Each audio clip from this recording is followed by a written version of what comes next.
briefly explain Argentina's position on the Malvinas sovereignty dispute, and how does Argentina view international law and UN resolutions regarding this Malvinas issues?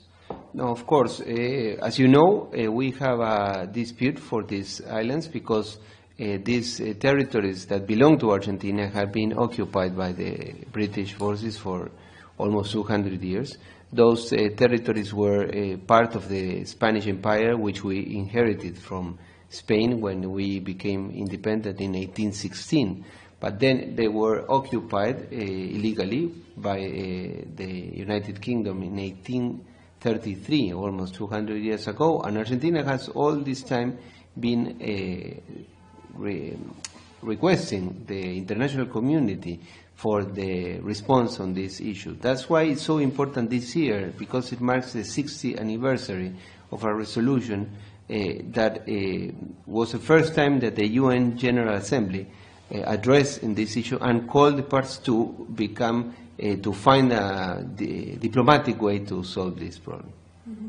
So how do you view India's stance on this issue? Well, India's role was very important because at that time we are talking about the 60s, in which, you know, in the 50s and in the 60s, when India became independent, in the early stage of its independent life, India became a voice of the process of decolonization in Asia, in Africa, and in some parts of South America also. So that's why it was very important, this resolution, and the India support at that time. That's why we are doing this seminar in ORF, with ORF, in order to commemorate that resolution and to call on the attention of the international community and here in India for the continuation of this request and for to find, as I was telling you, a peaceful and diplomatic solution to this problem that is absolutely impossible to understand that 200 years later we're still having this situation in which they are occupying those territories. Mm-hmm.